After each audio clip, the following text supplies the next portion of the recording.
friends. My name is Samuel Savy, and this week on the show, 6 CF Montreal players will fly to Qatar. Bev Priestman and the Canadian women national team impress in Brazil, and 100K gained and no CF Montreal player chosen during the expansion draft. All of that and a lot more on episode 109 of The Ball is Round.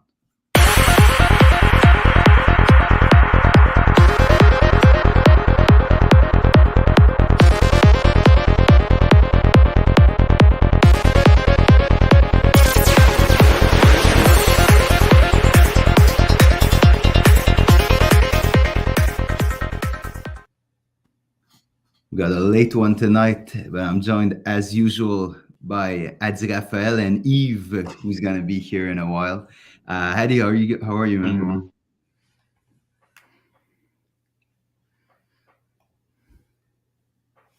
Hady.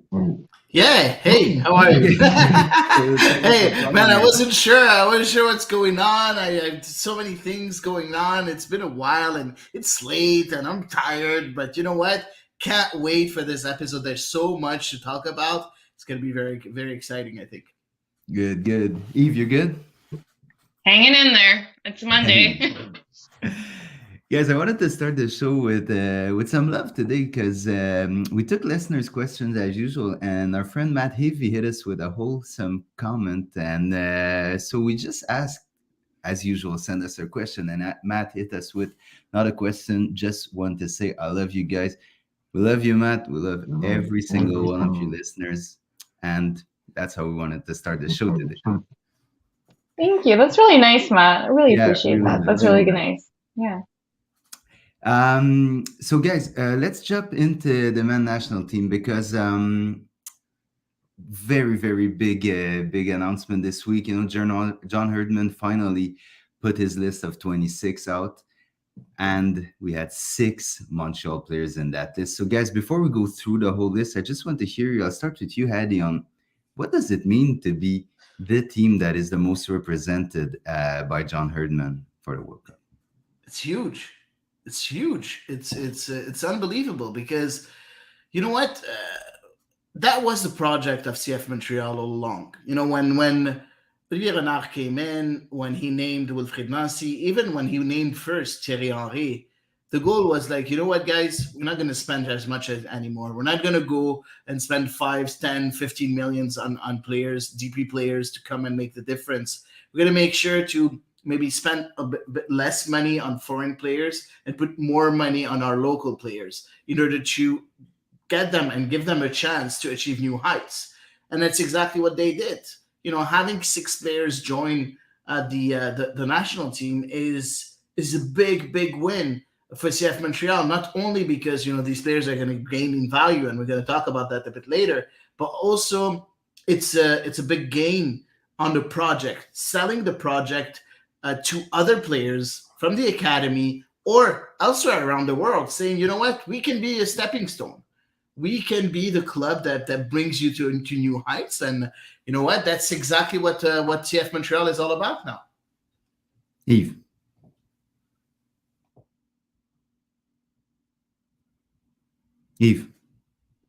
Yes.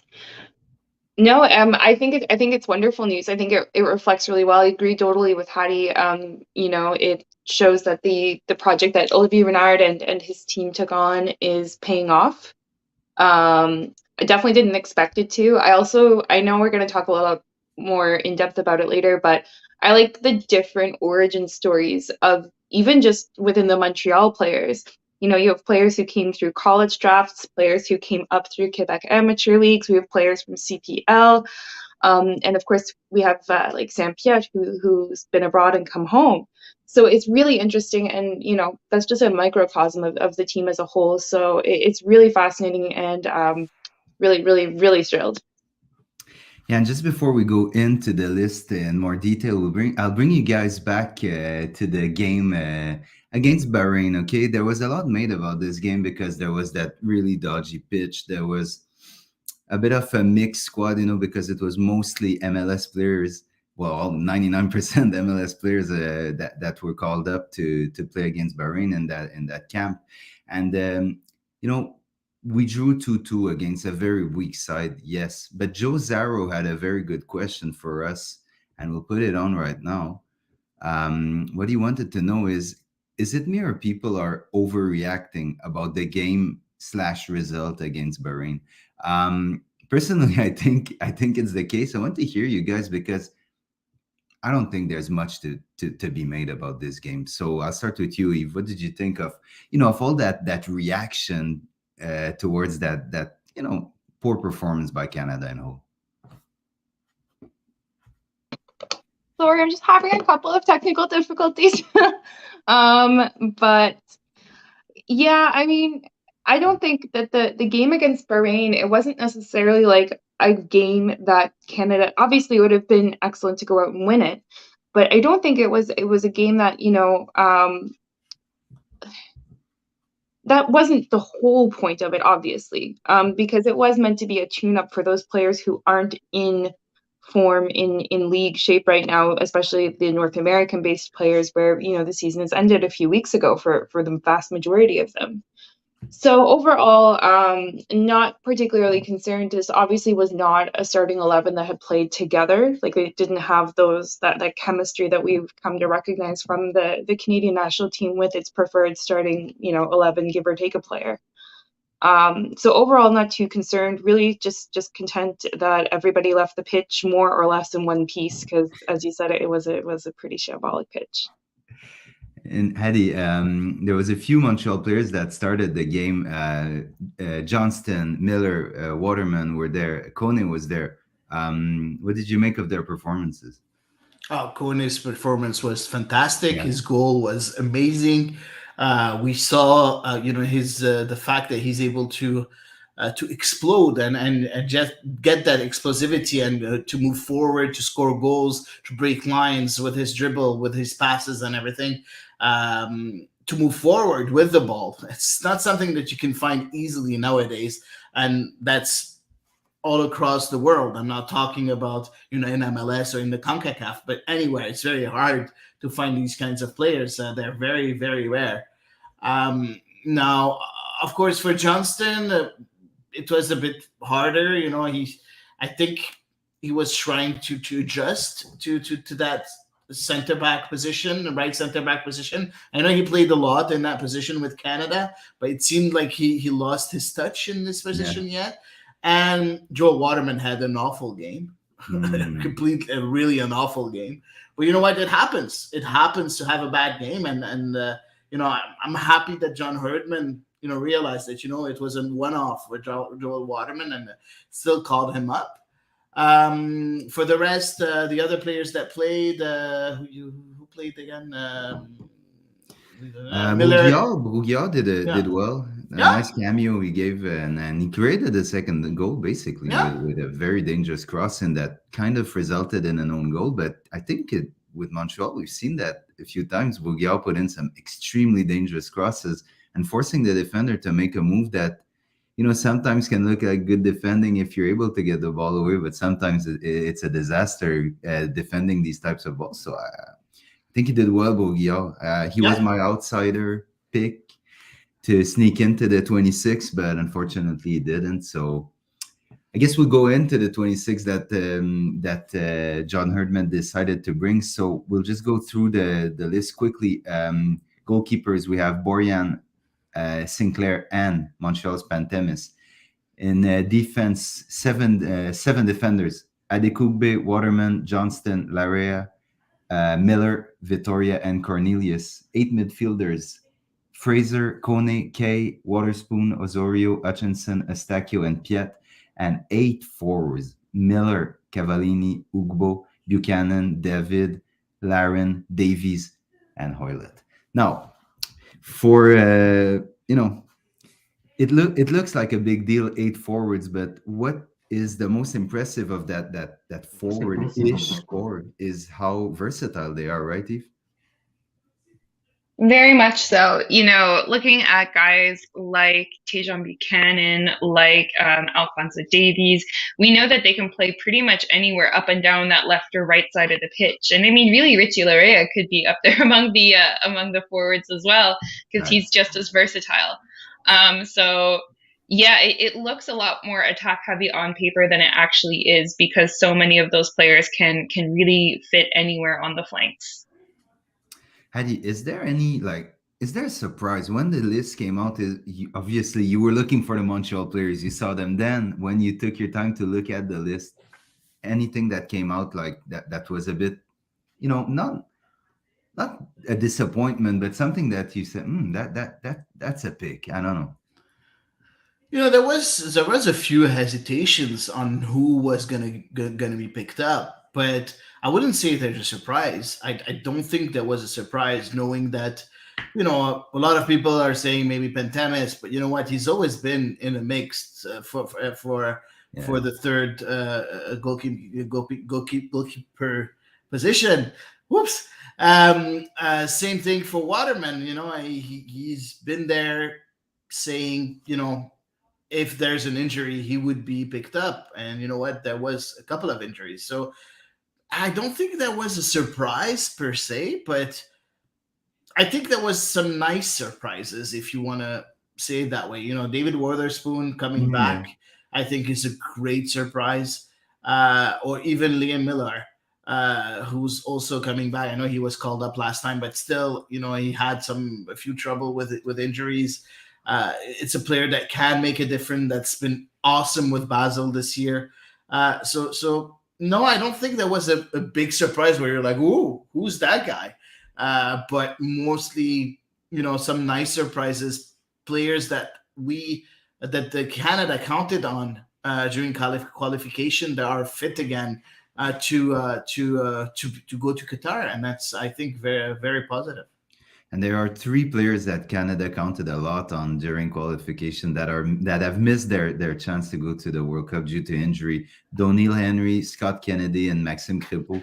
Obviously Kennedy and Crépeau got injured a bit, earlier, even though Crépeau is such a recent injury, but kind of heartbreaking that Donil Henry injures himself quite lightly, we have to say. He was supposed to miss 2 weeks in warm up for the game against Qatar, and decided to leave his place to someone else because he wouldn't be ready to start, the group stage games. That's, we talked a lot about John Herdman, the mentality and the, the structure and the psychology that he decided to bring to this team. And I think Donil Henry, is the perfect example of exactly what John Herdman wanted for his team, because this is as selfless as an athlete can ever be, to just leave his spot out because he has a very short-term injury, but he doesn't want to impact the group, guys. Very much so. I completely agree with you, Sam. I mean, God knows I have probably been the hardest on Daniil Henry out of all three of us. And I would have shuddered to see him on the pitch against a Belgium or a Croatia or a Morocco. But that being said, he is obviously a player who's extremely valued by John Herdman when it comes to the leadership qualities that he brings. And we know this team is full of leaders, but he's obviously very well loved within the whole team as far as the players go as well. And to me, yeah, like you said, Sam, this is the ultimate sacrifice. This is probably going to be his last chance to participate at That's a it. World Cup, his only chance in his life, essentially. So it is really, really, really selfless of him. I feel terrible for him. That it could not be worse luck. Truly could not be worse luck. And I do hope that they find some way to integrate him in the World Cup entourage. Well, Hady, you were at John Herdman's presser this Yep. weekend, and he kind of talked about Donil Henry among a lot of stuff. But if you want to start with what he said on Henry, then I'll let you go on maybe what John Herdman had to say about the release of the 26. Yeah, he said that it was one of the hardest decisions that he had to take.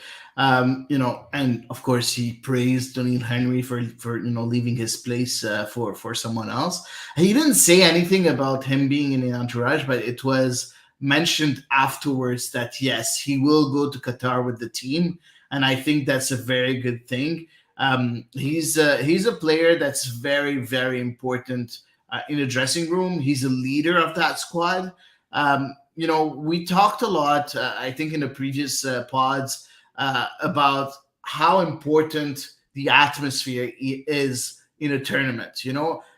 It's not always the best squads that win the World Cup. It's not always the most talented squads that win the World Cup. It's usually the squad that gets along in a dressing room, and also that are talented. So it's a mix of both. And I think that Donnie and Henry going there is going to help a lot the brotherhood, like they Yeah, for like sure. to call themselves. So I think it's gonna be very interesting for Canada. Now, of course, I said winning the World Cup. It's not like Canada will win the World Cup. Just saying that they will get better results by having a good atmosphere in the dressing room, and of course, the presence of Tony and Henry will help a lot. Yeah, for sure. And I think the same could have been said of Scott Kennedy or Maxime Crepeau, but at some point you can't bring all the injured players, but maybe bring you back to closer to home with Maxime Crepeau, guy from Quebec for sure. You know, there's a lot on the table for him going into 2026 because most of the general public will say that he's going to be the goalie for that World Cup. But how much of a okay, I'll phrase it differently. Is it a step back or something that Crepeau will be able to lean on going forward to grow, not being able to go to the World Cup because he must have been absolutely heartbroken to not catch the plane 2 weeks beforehand. I mean, I don't know, like in the moment that he made that tackle that led to his injury, I don't know if he was thinking of that because he was probably just I'm not in his head. I don't pretend to know what he was thinking. But he was in the heat of a match for a cup final. So, a part of me thinks he probably didn't necessarily think ahead when he was going to make that tackle. And No, of for course, sure. lots of times a player makes a tackle, goalie or whomever, and they don't pick up a huge injury from it, even if it is a dangerous tackle. It's just really unfortunate how that happened. But that being said, I mean, yeah, again, I do feel bad for him, but he will certainly be around, I think, in 2026. Goalkeepers tend to come back a little bit easier from injuries than outfield players. Most types of injuries. So if I'm Max Crepeau, I'm not too worried. Like I can clutch my MLS cup close to my Yeah. chest at night and console myself a little bit. Because at the end of the day, we are just about guaranteed 2026. For sure. Hady, did John Herdman say something about Max Crepeau in his presser or not at all? No, he didn't mention Max Ripo at all, but I just want to add something that Yves said on something. I want to add something on what Yves said. Um, Maxime Crepeau lived a lot of deceptions already in his True. professional career, right? So we all remember what he had to go through in Montreal, um, and he grew stronger from it, right? And he Vancouver wasn't learned a easy for lot. him either. It's never been easy for him. And you know what? He went to Vancouver. He took that decision. He had the guts to take that decision and to grow from it and become one of the best MLS goalkeepers nowadays, right? So, uh, I don't think that. Yeah, of course, he's going to be very disappointed, but I don't think that it's gonna bring him down. I think that it's going to be. I don't think it's going to be motivation because it's a guy that's always motivated, but I'm pretty sure that it's gonna somewhere help him just talking with his teammates, maybe help him get that extra oomph to stay fit for the next 4 years Mhm. and just again live exactly what his teammates have lived, right? So I don't know. I'm not really afraid for someone like Max Ripo. That's very very tough mentally. So yeah. No, Yeah, hopefully for sure. His everything will career be has fine. definitely helped him, build a tough skin around him.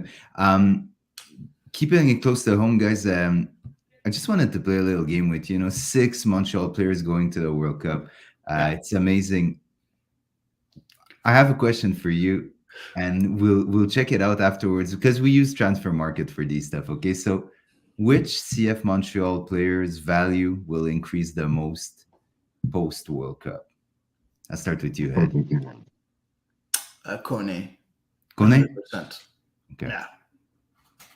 That would be my guess as well. He's the youngest of the choices, which automatically means that like kind of any increase he has is probably going to be a bigger increase than his teammates. And obviously he's in a way more glamorous position and not even that glamorous, but still a way more glamorous position than the rest of his teammates as far as those eye-catching moves and attacking contributions. You know what? I'm gonna go with Alistair Johnston. I'm not. Kone for sure will have his part to play, but I'm not convinced yet how many minutes John Herdman is gonna give him. For sure, Atiba is coming back, so it's gonna be a question of now positioning, because do you drop Atiba a bit deeper? Do you use Estacio more as a number 6? There's a lot going on here if you want to put Kone as a starter. So I really have the feeling that Alistair Johnston is going to be the best Montreal player at the World Cup, because he seems to seize these opportunities. There's not a stage that is too big for this guy, and I really think he's gonna catch the eyes of a lot of scouts and a lot of teams looking out. That is a good point, actually, now that you mention it, but the same thing, like let's not have rose-colored glasses. Montreal is probably gonna find itself in a losing position for a good few of these matches. So I think for a guy like Ismail Kone, he has that X factor, that really unpredictable play that could be interesting for John Herdman. And he is a player where there's like still a finite quality, or like a finite amount of tape on him, for opposing teams to study. So I still think I agree with you overall that Alistair Johnston will probably, unless it's a complete catastrophe, will see a lot more minutes than Ismail Kone.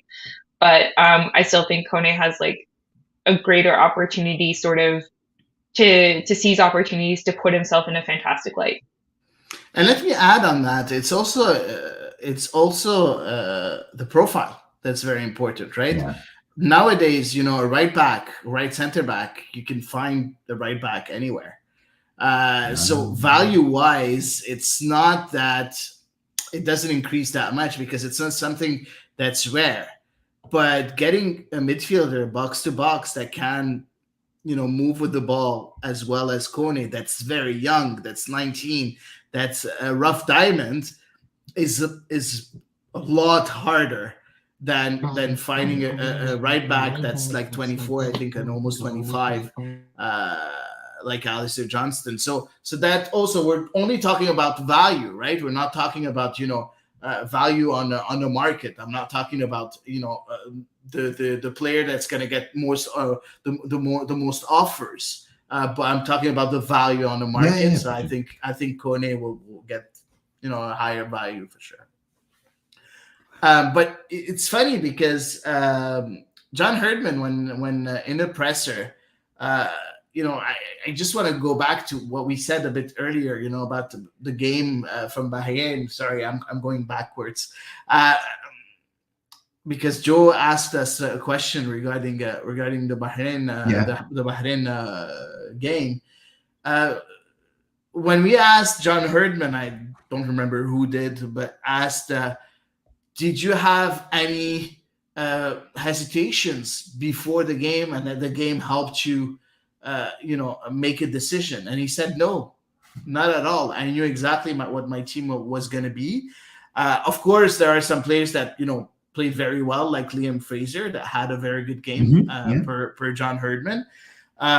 But for him, that camp and those players, it was a way to thank them for what they did during the qualifications, but also to keep them involved just in case there was an injury.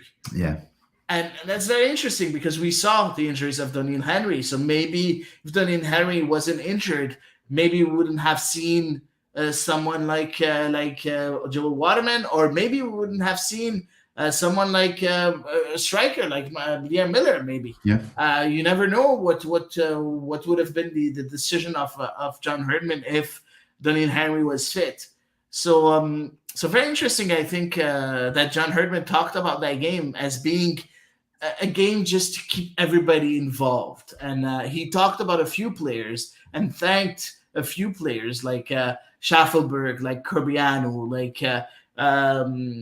he said Henry. He said he gave a few names and Brim, Charles Yeah, Andreas Brim, and he said they contributed. Uh, to achieve that qualifications, and that's something that he has to underline, and he has to make sure that they are aware that they were a part of this larger group that made Canada go to the World Cup. yeah. It's interesting that John Herdman knew exactly his list before the Bahrain game, and I think it's completely normal because if you're so close to that tournament, you can't be so close to the biggest tournament in professional football and not already be starting to prepare your games. They're so close to the Belgium game. Yes, there's the Japan game coming up for sure, but win, lose, draw, we could not play against Japan because there's a thunderstorm, and I don't think John Herdman would have nothing to care about. But Belgium is coming up, Morocco is coming up, Croatia. So, I mean, I'm pretty sure he knew his team a long time ago. Yeah, in fact, yeah, same. and that it's Yeah. it kind of sucks for players like ZBG, like Mathieu Chouanière, who were invited because they kind of could have scored, or maybe outperformed a lot of players and not go, but still, it's. You think for me, I think it was, I think it's a very good sign for those players, saying, you know what, guys, you're called up, so you're not that far. Just continue on what you're doing, and you might get a cap at one point. Like a player like Mathieu Chouanière, who's never been capped by Canada. That's amazing for him to get a chance to be at that camp. Go ahead, Eve. Well, I was just going to say 2023 is a Gold Cup cycle. Yeah. Like, talk about, prime time. I think for me, that's an excellent moment to, because, I'm not 100% sure how the windows are going to work in early 2023 with the World Cup wrapping up when it does, if there's going to be like a January camp like there often is, right? I don't know if they're going to take full advantage of that or not. Like they have in years past, since this year the schedule is a little strange, to say the least. So I think for those guys, I think they should be really pushing for that Gold Cup cycle, in my opinion, because they are obviously at least in the image somewhere, for sure. Like they're not completely forgotten. It's interesting. Yeah, very interesting. Very And interesting. Hady, anything else to highlight from the presser that John? I wanted to talk about a couple of things too, also because I think it was very, very interesting. First of all, he talked about Joel Waterman, and that was a question that was asked for him, and he's like, "That's a message for all the young players across Canada, saying that achieving being with the Canadian national team, it's not a linear path. It can come from anywhere, if you keep on believing, keep on working." And I liked it. I really like it. And he's like, you know what? The CanPL is very important. The Canadian Premier League is very important. And I think we'll see a lot more of players coming from the CanPL in 5 to 10 years. So, talking about the Canadian Premier League, like that, I think is very important for the national team, from the national team manager. Second of all, he said, we asked about Atiba being maybe depth as a central defender. Oh, that's interesting. Because you talked about it a bit earlier, Sam, so I think I wanted to talk about it. He's like, yes, of course, he is depth in that central defense, in the position. I already worked with him. He said, I already worked with him in that position, and he can be so good in a lot of positions on the pitch. But I brought him as a midfielder, and that's where he's going to bring us a lot more. And I love that because I like the fact that Atiba Hutchinson is not a rotation player for John Herdman at 39. He's still a very important piece in his own position. I really love that. I love that. And lastly, me too. Yeah. And lastly, and I think that was also very interesting because it was a question from Sky Sports, which is a British television channel. And the question was, there's a lot of people talking about you in the UK, talking about your success, talking about being someone that came from nowhere and just were able to achieve what you achieved. And he asked how did he feel about it, and his answer was like, you know what, I'm still dreaming. I'm still dreaming, and I'm still I still can't. I'm pinching myself, and I still can't believe what I'm living right now. And he's like, you know what, everything is possible in life. And I don't know. I loved that. And also, I didn't really love that because that looks like some teams are maybe looking at him at a potential replacement for maybe another national team or maybe clubs or anything. And No, yeah, just exactly. no. No. Also, I just casually want to apologize really quickly. The dog is having a moment here behind me. So just really sorry if I'm distracting you guys or any of our listeners. Really sorry about that. But no. See, I also heard that question, Hady, because I caught the presser and I was like, go away, go away. I was like, stop talking. I was like, somebody kick him off the Zoom call, please. Like, I mean, it is awesome for John Herdman, and it's deserved given what this federation gave him to work with at the start. But at the same time, I think speaking for all Canadian soccer fans, really want to keep him. So talking about John Herdman, we'll go a bit more technical now, and I'll start by sending you the question, Eve. You know, during the whole qualification process, John Herdman was very, very open about how Canada was going to play. He wanted to be offensive. He wanted to be the aggressor. He didn't want to adapt to anyone. He wanted teams to adapt to him. Now we're going against a very strong Belgian team. We're going against a very experienced Croatian team, and we're going against an undefeated team in African qualification. Does John Herdman continue with this identity / tactical, mentality, or does he adapt for once to the opposition teams?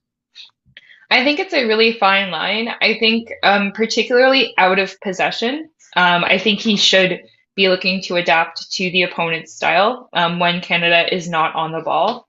I would especially think against Belgium that they wouldn't see as much of the ball for sure, because obviously Belgium just has such great players, ball to feet. The list is endless, and it's too much to take if I think about it for very long. I think that's where he should. I think it would be disrespectful to the opponent not to adapt somewhat to their players. They're highly skilled machines. But when Canada is in possession, whether it's breaking on the counter or perhaps if Canada does sustain some periods of possession, I think Canada should try to continue to play their own game, which, even in phases of possession is still a pretty rapid game. So not that dissimilar from a counter. You agree with that, Hady? Yeah, I agree and not agree at the same time. I disagree at the same time.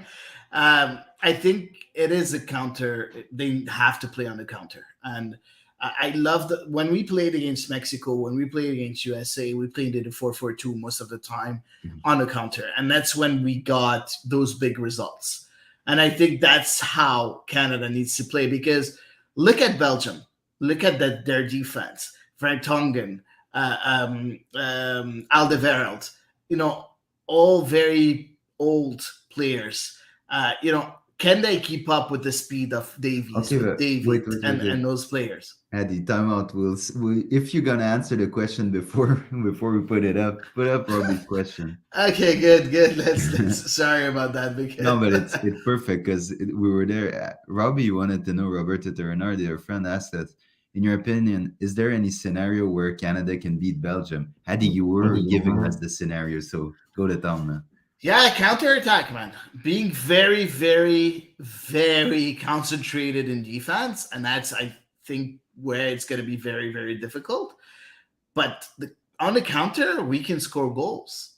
Problem is, we need to have those chances, And second problem, we need to make sure that we don't concede a lot of goals because their firepower is something unbelievable. And John Herdman talked about it in his presser.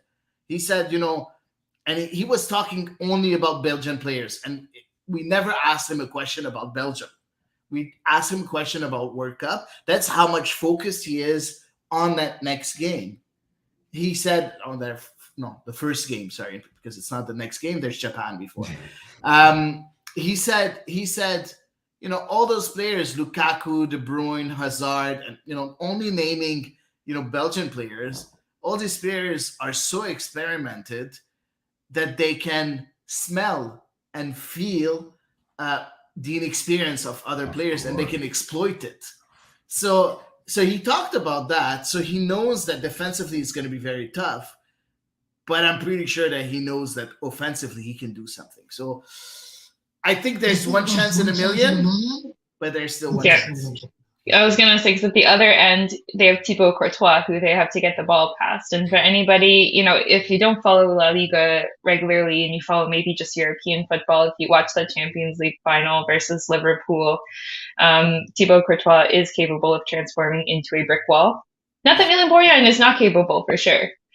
But that being said, I have a slightly more realistic scenario to propose than what Hady did. For Canada to win. The entire Belgian team gets food poisoning. Food poisoning. That's all I'm envisioning. That's all I got, because I think Hady laid out a more sporting minded case for sure, 100%. But I still think, honestly, like, the quality of Belgium and their experience at these top competitions is just going to be too much. I honestly do. Well, I 100% agree. And, a lot of times you'll say experience can compensate for, for a loss of speed and a loss of power. But still, I see a pretty old Belgium defense. And so if you can put these pacey players like David, like Hoylett, like Davies on the ball, it can be interesting.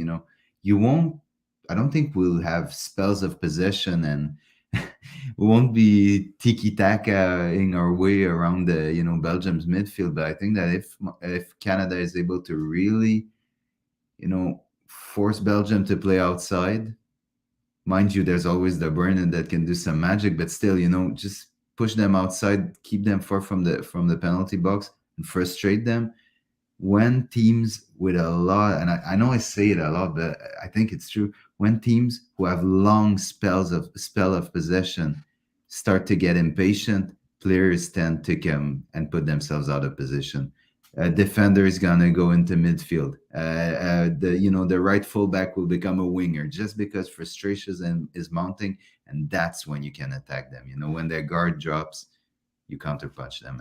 I love it. I think we're getting ahead of ourselves because I think we still need to preview the game next week. Oh yeah. We're gonna do a full preview next. We're very excited, right? But I think we're gonna do a full preview next week.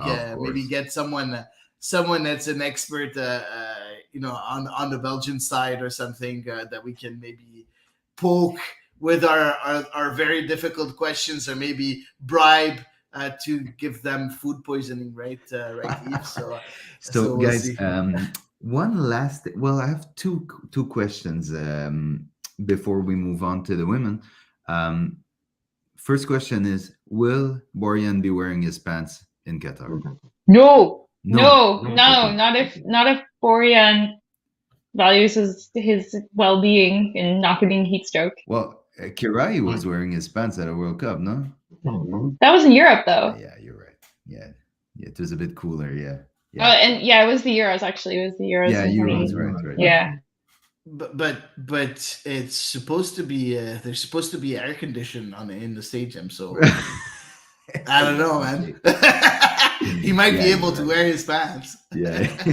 But more seriously, guys, I wanted to know, because there's the Japan game coming up, and there was some debate. I've seen some people propose some ideas on how John Herdman should set up his team.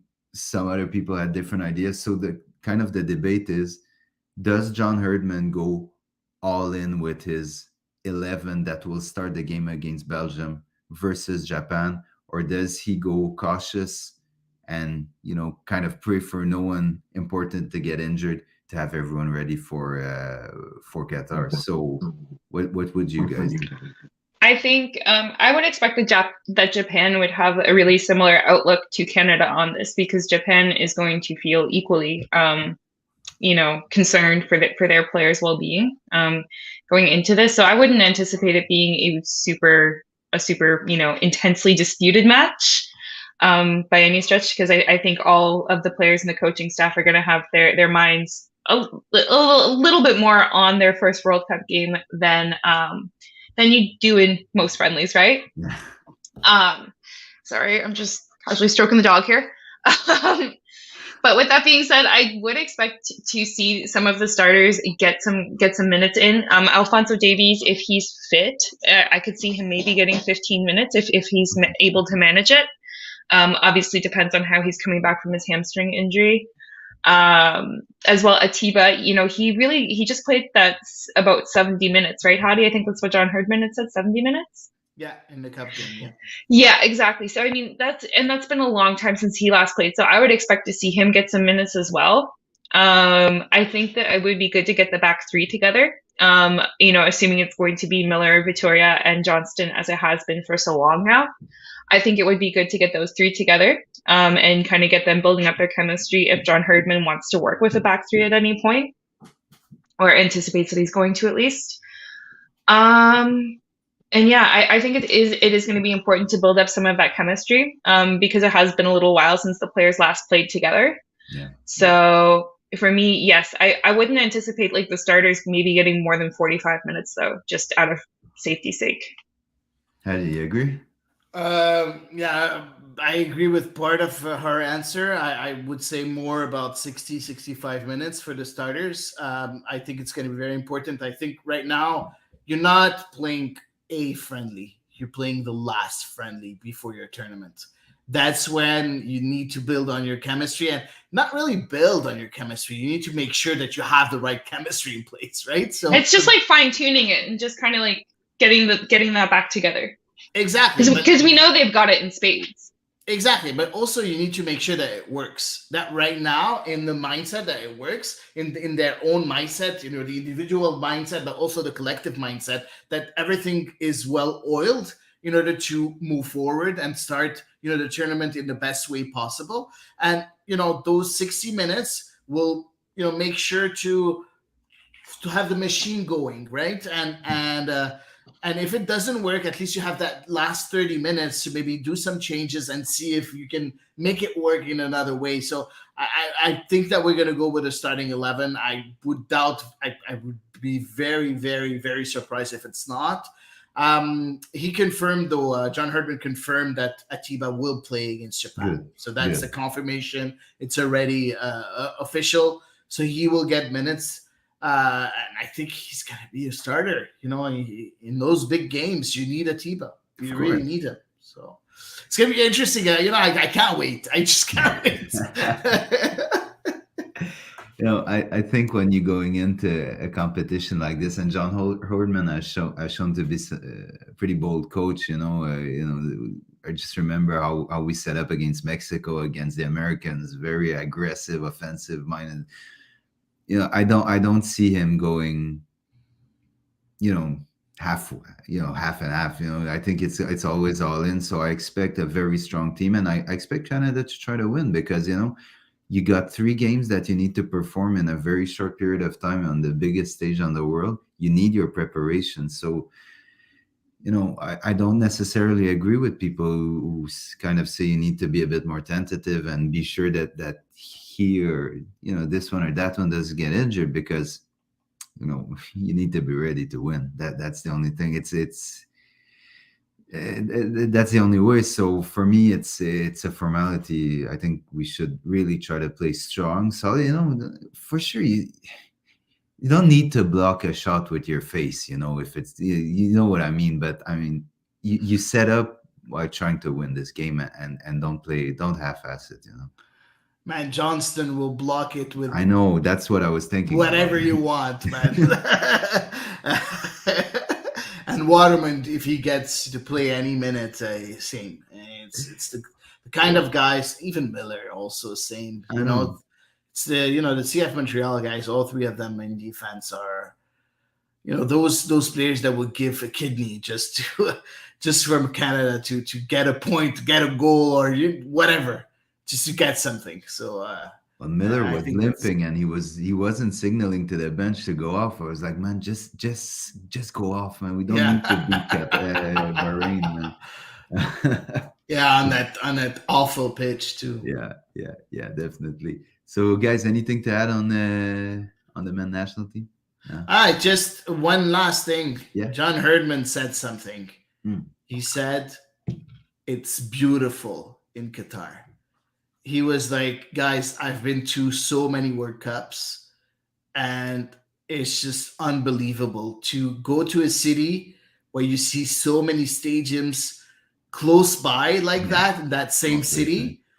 He's like, I've never seen that before, and he's like, anybody that's going to Qatar is gonna have a lot of fun because it's all about football there. Well, it's funny you say that because I was when I went on vacation, our layover was in Qatar, and I think it was in September. We came back in October. That you couldn't know that there's a World Cup coming up when you were at the airport. It looks so. It's big. The airport there. I've been a couple of times. Yeah, It's really big. So. But I didn't have the feeling we were so close to the No. World Cup. Maybe they kind of sped it up afterwards, but I was like, man, we're so close and there's nothing really showing. So, well, yeah, John Herdman knows more than me for sure. Guys, let's move on to the women. On Friday, the women national team played for the first of two games in Santos against their host, Brazil. It was a team, their opponent, the women that had won 10 games in a row, and they crushed Norway in Oslo 4-1. South Africa on their home soil 6-0, and they won 3-0 against and they won the Copa America, of course, and beating host Colombia. Canada, on the other hand, wanted to keep their 4-game winning streak alive, and Ben Priestman went with a very competitive starting 11. So we had Sheridan in goal. In defense, St. George, Zadorsky, Buchanan, and Lawrence. In midfield, Grosso, Fleming, Sinclair, Nichelle Prince, and Leon on the wings, and Evelyn Vien, player of the month for Soccer Canada, up top. Zadorsky opened the score for Canada in the 21st minute. Fleming took the corner short to Lawrence, who beautifully crossed the ball onto Zadorsky, who beat the opposing keeper with a lobbed header and two players on her back. That's a very good header by Zadorsky. A few minutes later, on the 29th minute, to be exact, Fleming with another corner that was flicked on by Sinclair to the first post that found Adriana Leon on the half volley, and she finished beautifully to give Canada a 2-0 lead. On to the 33rd minute, Crolin Nicoli, who played with North Carolina Courage and NWSL, intercepted the ball and gave it to Ari Borges, who backheeled it to Nicoli. The number 10 flew away with the ball before chipping it into Debinia, who beat Bianca St. George, controlled the ball with her chest, and put the ball in the back of the net. The two teams did not score again, even if Brazil put a lot of pressure on the Canadian side in the second half. Yves, you watched that game. What did you make of the game and Canada's performance? I really liked it. So, I think Brazil is in kind of a similar position to the Canadian national team right now, where they're starting to see some of those veterans age out of the squad. Like for me, I was very perturbed not to see Marta. I was like, where are you? I felt lost without her out there. But nonetheless, obviously they have lots of really exciting young players coming up in the ranks, just like Canada does. So I think it was a really interesting opponent. I thought it was a really high intensity match. I found it really pleasing on the eye, actually. Mm-hmm. For a friendly, I found it to be a very open and interesting game. Obviously, Brazil kind of did take over the more the match went on, but I still found it to be a really exciting match. I thought, aside from on the goal, I thought Bianca St. George continued on in really remaining competitive for that right fullback position. like she did get beaten on the goal for sure, but otherwise I thought she was really confident in possession and in playing out of the back. Jessie Fleming actually was maybe like the player who disappointed me a little bit more on the day. Because obviously it was her giveaway that led to the Yeah. goal in the first place. And I thought she did maybe have a quieter match. But I obviously just don't want to spend my whole day pontificating about the players. I thought it was really interesting, and I'm sure we're going to talk about the subs who came on because we did see a few new faces as well, which always boded well. And Hattie, did you happen to go to Bev Priestman's conference? No, the post Okay, game no worries. I couldn't go. I went to the pre game, but not the post Yeah. game. Oh, okay. No, no, I knew you'd been to one. Sorry, no worries. Um, no, I was just curious because I found one of Bev Priestman's comments to be really interesting in that, and maybe we can just talk about it just because I caught it. Because there was a U17 player who got her first cap in Amanda Allen in that match. And Bev Priestman basically said it was because we don't invest in the youth structure. And I said, oh no, that's very sad. But nonetheless, overall, go ahead.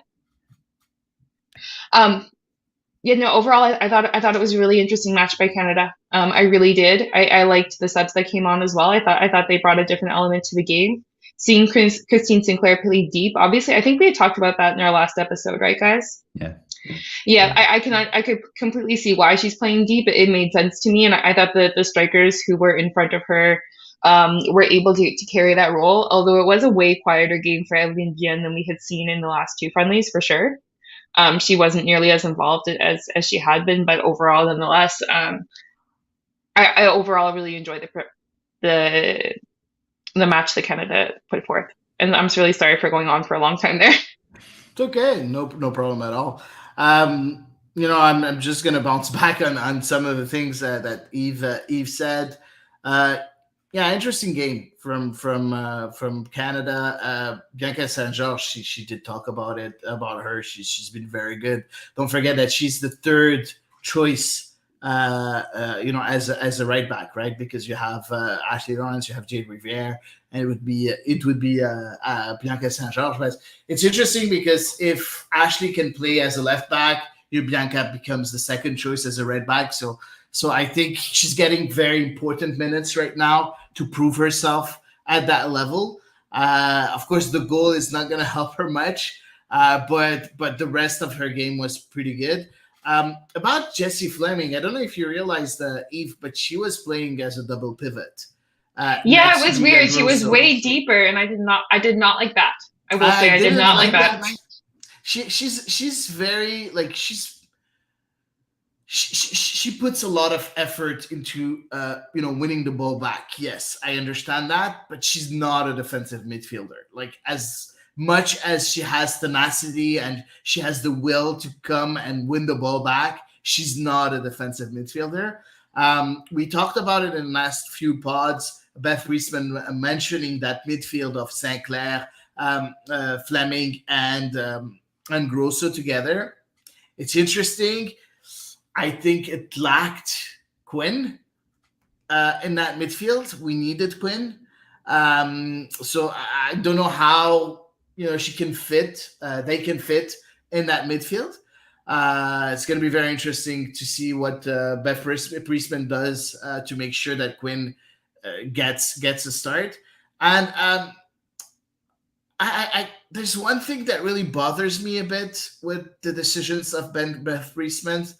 I feel that yes, we didn't see much of Evelyne Vienne because she wasn't given enough balls.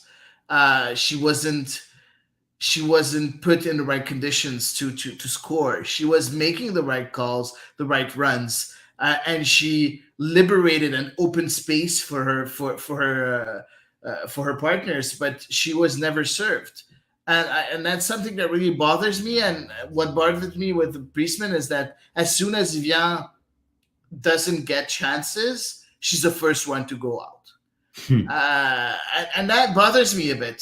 She's the Canadian. She's a player of the month. Like she should get a bit more minutes, right? She should get more.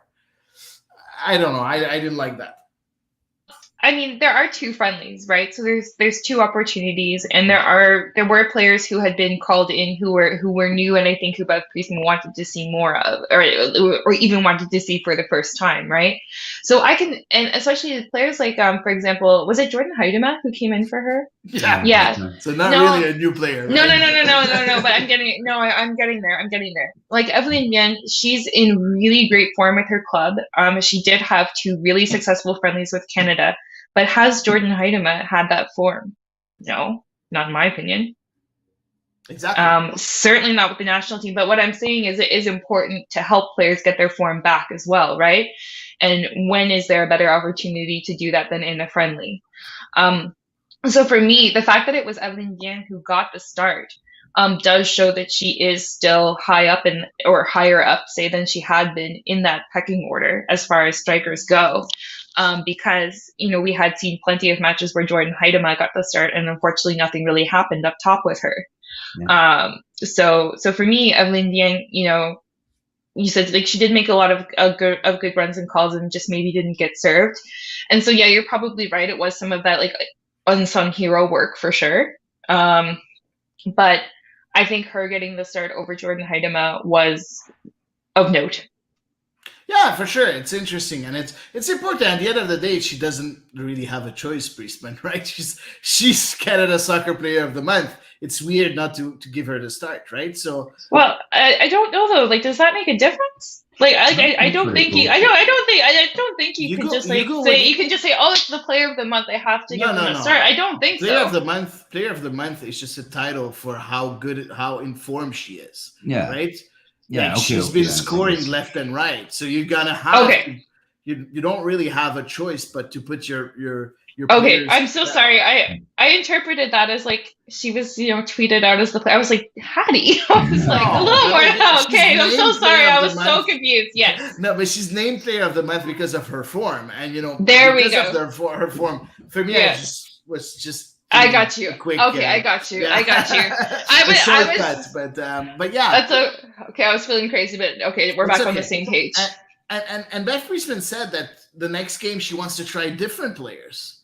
So watch her and not start again, Evelyn Vian.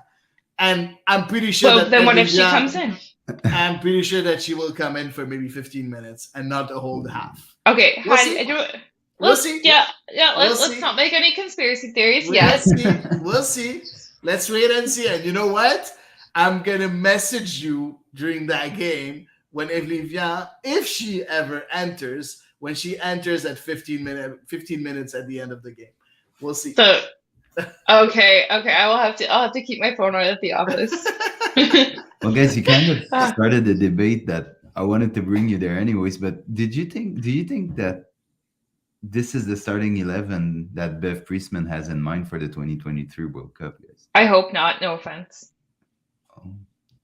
Well, explain yourself, please. Okay, so for me, Vanessa Gilles, if she is able to return to peak physical fitness with Lyon. We can't hear you anymore, Eve. You put yourself on mute, I think. Because she touched her ear and she has earphones. So go ahead, we'll go back to Eve after. No, we can't hear you, Eve. I think that you put yourself on mute on your earphones. Yeah, you know what? Of course, I think barring any injuries, we're close to the starting 11. We talked about Vanessa Gilles not being fit enough to be called up. We know Janine Becky's not here also because of she took a break for that international window. We also have in the midfield, like I said, Quinn. They should get their start also in the midfield, but we're not far from what Bev Priestman is trying to achieve. And I think the shape and most of the players are going to be the same, but I think there will be 3-4 changes in that starting 11, but not because the other players are better, mostly because the other players are the starters, but the players that are playing right now are very close in rotation and could feature if this one is injured, this one is suspended, or this one is not unavailable. But we were close to that main core that Beth Friesman is trying to have, in my opinion. Okay, so Hady, you managed to say everything I wanted to say in a slightly more eloquent fashion. So congratulations. I'm glad. I guess I'm glad I muted myself, and maybe it's something I should do more often. But I think especially, Hady, you mentioned it when we were talking about Jessie Fleming. I think in these elite competitions, it is going to be important to have a proper holding midfielder in place, whether that's Quinn, whether that's Desiree Scott, or even if it's a Sophie Schmidt who comes in, because she's been really effective in her sub appearances. Yeah. So no matter who it is, my personal preference is always for Quinn, but that's really a matter of choice because Desiree Scott has also done a really good job when she's played. I just think Quinn has a more modern take on the game, in my opinion. Yeah. But nonetheless, as well, then, I think that's going to bring us to a bigger question of what do we do with Christine Sinclair if she's not ready, if she's not able to continue playing up top for an extended period of time. For me, Jessie Fleming just has such a vision that she has to be out there. I think Julia Grosso is also really, really coming into form with Juventus and really growing as a player. And so all of a sudden, I'm like, where do we put Christine Sinclair? And then I start to worry. She's going to be here. Yeah, Christine Sinclair is going to be here. And she's I know, but we're in the starting 11. In the midfield. 100%. Like, then she's who do you not take out?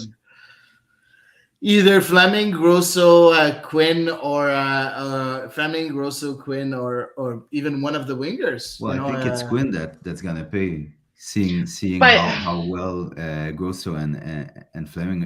Fleming, yes, maybe her form has dipped a bit, but she's still so instrumental for this team. But we need a holding midfielder. Okay. Yeah, Grosso can play that game.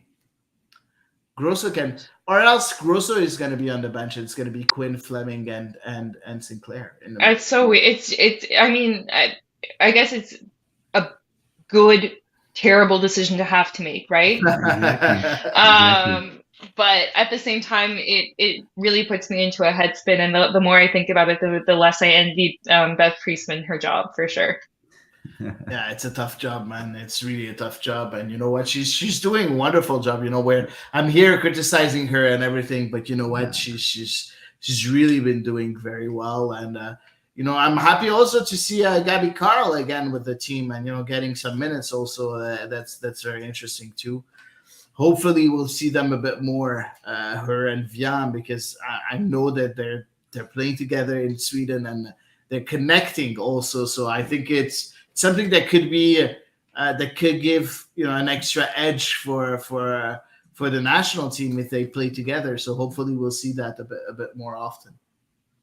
Yeah. So next game is Tuesday at 1:15 Eastern time. Tomorrow. Tuesday Yeah. Eastern. Yeah, 1:15. Tomorrow, So it's gonna be interesting. I can't wait. I'm gonna watch that game for sure.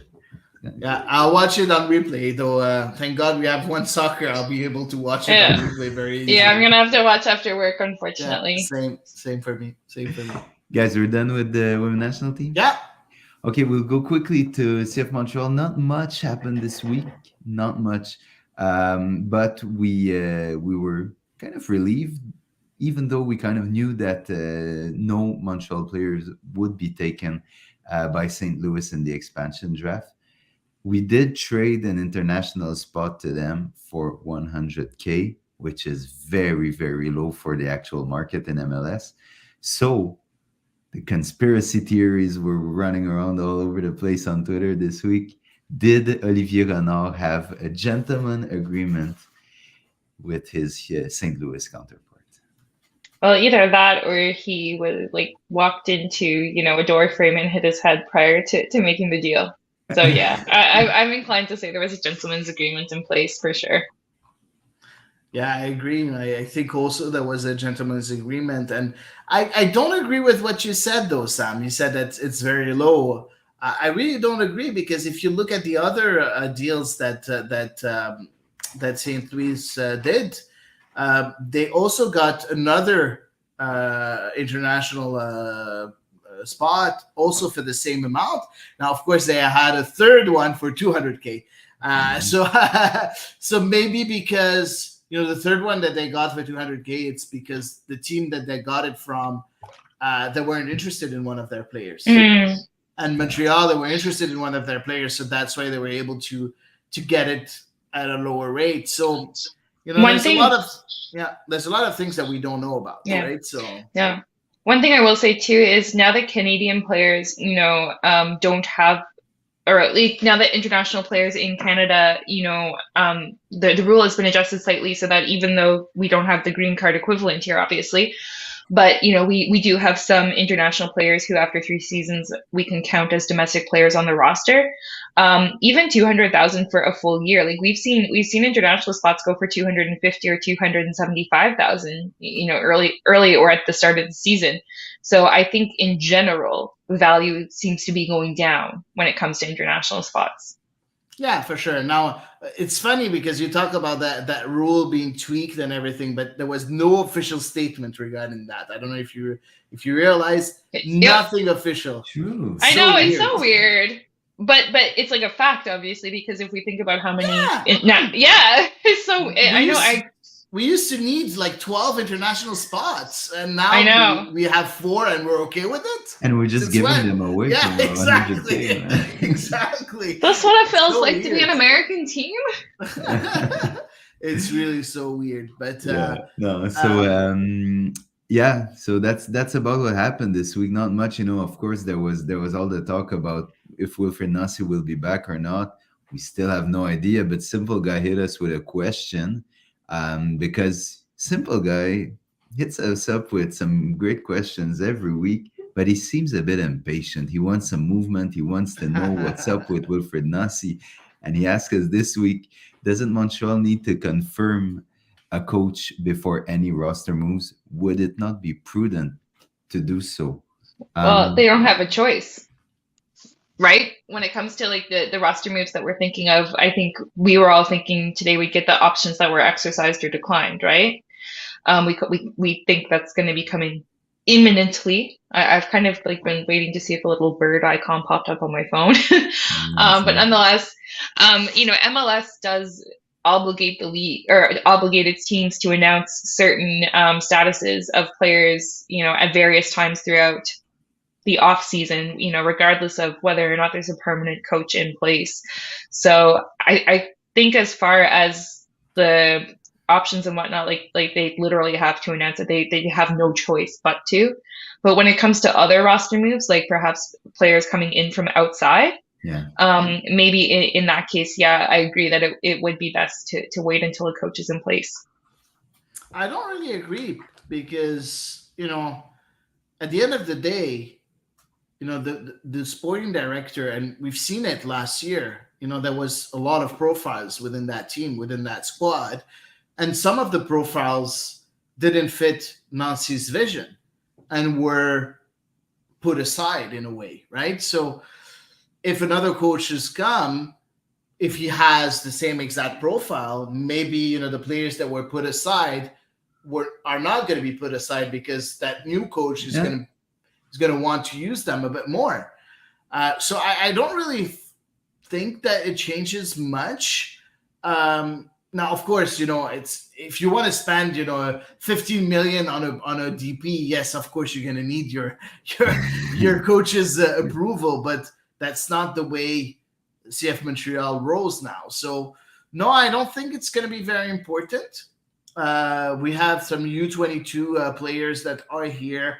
Players like Sanusi that for maybe another coach, different than Nancy, maybe will make him as a rotation player. And Nancy didn't like what he brought to the team. So I don't think that it changes much if the coach is okay or not. Of course, it's better, but I don't think it's 100% like something that's mandatory in my opinion. Sam?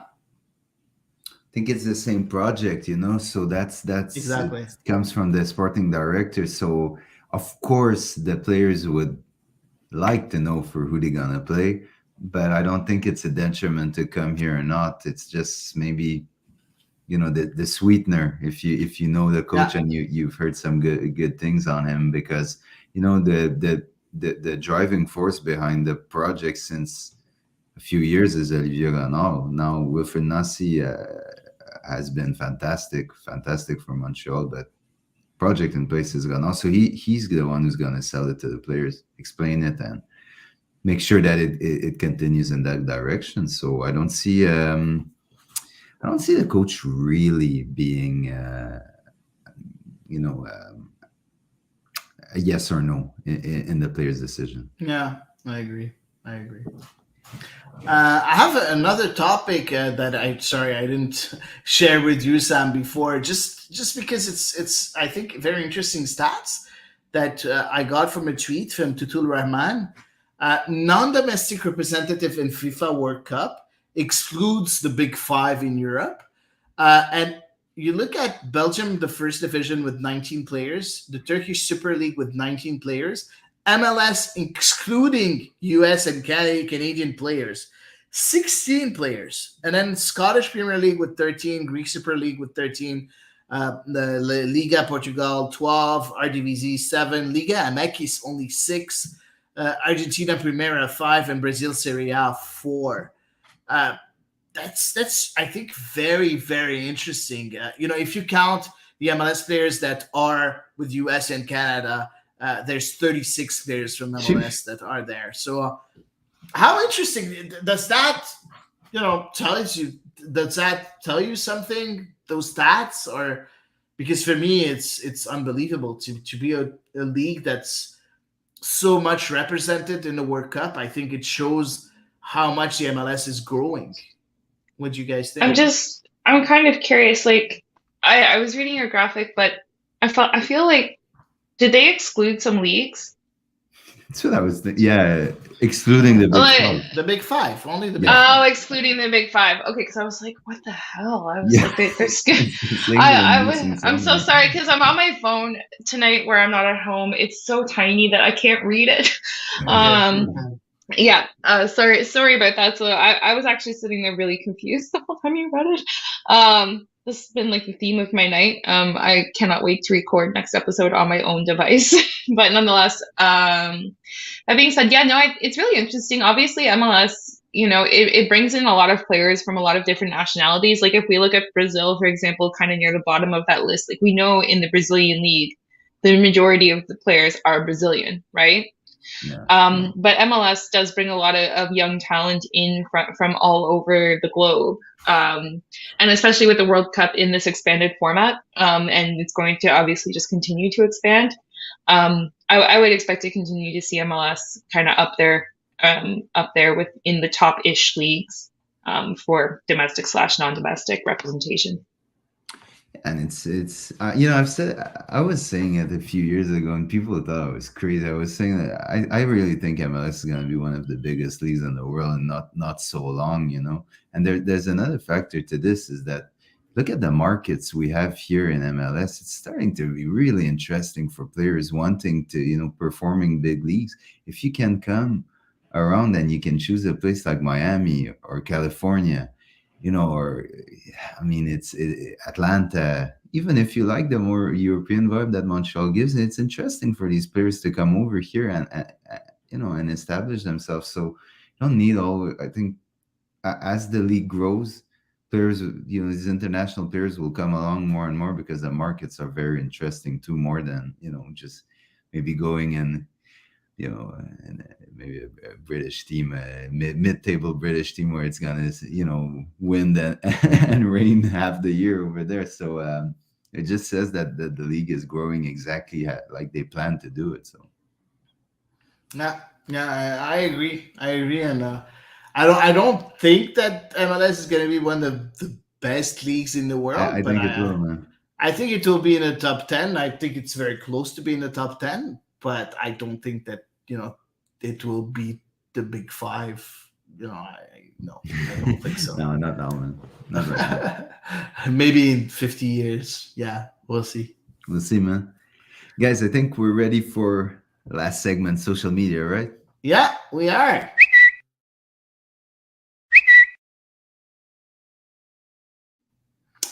Let's start with the first tweet, and it's from Theo Corbianu. wishing the best for the group in Qatar. The entire nation is with you. I really wanted to choose that tweet because even if he's devastated, again, we're talking about the brotherhood. I feel that these players, even if they're not selected, they really wanted that team to be as good as possible. I don't know if you guys have anything to say on Theo Corbiano. Really nice. And I think he's one of the players as well who should be looking to that 2023 Gold Cup to solidify his position within the team because he's still very, very young himself. So for me, like, if I'm him, I'm staring 2026 in the eye, just like living for that, basically. So if I'm Theo Corbiano, I'm obviously really encouraged that I was brought into the fold for some of these qualifying matches. And then hopefully he'll be given a chance to prove himself at the Gold Cup next summer for some good competitive minutes, with the top of CONCACAF competition. And then hopefully that can kind of springboard him. That's kind of what I would hope for him. But really, it was really nice to see that for sure. Yeah, and at some point, some guys won't make it, right? But they're still part of the fold. So, like you say, so young and extremely talented with a very unique profile at his particular position. I understand why John Herdman didn't want to bring him right now, but I think for the future it looks really bright for him. So he knows that his time will come if he continues to grind, and no hard feelings. Can. Yeah, for sure. Second tweet, and it's for Laura Bryan. I love that the men get a full-on roster reveal on TSN for the World Cup, but the women better get that next year too. Yes, Laura. Yes. I agree. Yes, 110%. Like, I understand that it is an expectation for the Canadian women's team to make the World Cup, just to be clear, because we can have lots of discussions about the development of women's football in different countries and so on, and I won't. We can pontificate on that on another episode, maybe. But nonetheless, one of the big pushes in Canada soccer in these negotiations that the teams are going through is for equality and equity between the two teams. Yeah. And I think that also needs to apply within the media because, let's face it, for a very long time, it was the Canadian women's team who was holding up Canada soccer as looking like a semi-competent organization. So, Laura, I'm 100% on board with you. Yeah, I agree. Same here. Let's move on with the third tweet. And it's from CPL News that tweeted best comment wins. It's a journalist called Sam Borden. Sam Borden that said already found the best thing in Doha. So it's a cafe called Conca Cafe. Oh my god, I cannot. Really interesting. And I love the comment about Canada soccer guy. It's surely a dive bar. So I just loved it. I really loved it. That comment wins for me. It's somewhere where whatever the waiter brings you have to complain and run after him for 5 minutes after. Yes, 100%. I love it. Oh my god! And you drink the salty tears of your CONCACAF foes on the house. Good one. Love it from Canada soccer guy, man. Really, really interesting tweet. Next is from Dallas Eno, who said yesterday, I miss Unattached FC. And then today he says, welcome back. Oh my god, I'm going to write to Don Garber and I'm going to say, Don Garber, you have to coordinate your league announcements better. So that we don't have Unattached FC for Canada. Oh, wow. So this, for people who don't really know, Lucas Cavallini was dropped by the Whitecaps. So they didn't exercise their option on Lucas Cavallini. So right now he's unattached and going to the World Cup. So very, very interesting. Next on is another tweet from Fort McMurray FC ED, so FC Edmonton supporter. Saputo after this next transfer window, and you see a guy jumping in a pool of cash. Guys, do you think that's how we're gonna? That's what's gonna happen. We're gonna have a ton of cash after the World Cup. I mean, yes, Montreal is going to have more cash. for sure. Particularly given that Georgi Mihailovic's transfer is effective technically as of January. But that being said, I don't think he's going to be diving into it. I think he's going to be taking that money and being like, okay, where are my debts? And just throwing it at those. Being like me and going on, my online banking and pay this bill, pay that bill, pay the other bill. So I don't think he'll be doing anything quite as glamorous, unfortunately. Needs to spend it wisely if he does do something with it, because we've never seen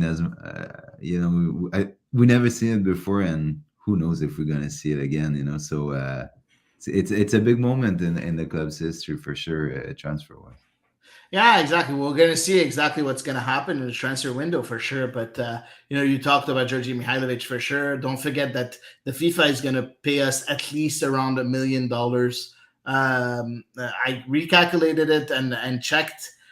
It's the 10,000 per player per day starts today, so the 14th. So we have a minimum of $1 million, and $1 million if we don't go ahead and qualify for the next round. So very interesting, I think, for Joey Saputo. And of course, if we do well, maybe other players will attract big money from European clubs, maybe. Yeah, for sure. And at last, wouldn't say no to horizontal stripes for the CF Montreal 2003 kit. Looks good on the Real Betis kit for sure. Guys, what do you think about horizontal stripes? No, because now the new club logo is going to have vertical stripes on it, right? Yeah. So for me, I don't think you can have a horizontal striped logo, or sorry, a vertical striped logo and then a horizontal striped jersey, or vice versa.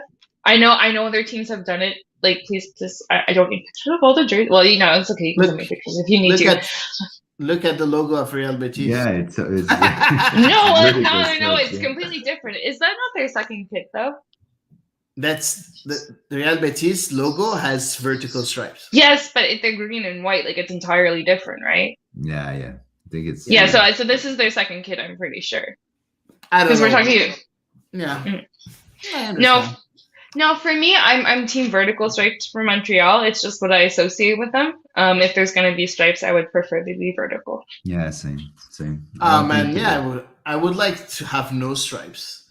A blue kit. Or yeah. I would love that again. Oh, yeah, I could roll with that. Although I gotta say, like, the kit that was included in that picture is my favorite Montreal kit. I know most people are big fans of like the 2013 one with the collar, but for me, I think that one has. I like those stripes better. Yeah, that was the best one. Yeah. I like the blue one, the very simple blue one. Yeah, all blue. Yes, all blue.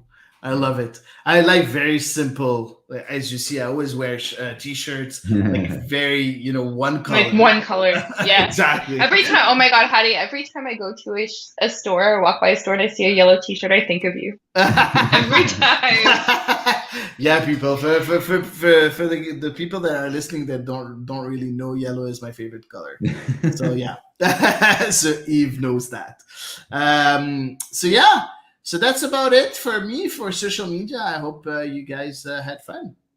Of course, man. It was good as usual, and excellent tweets as we always get. That's about it for us, guys, right? Yeah, exactly.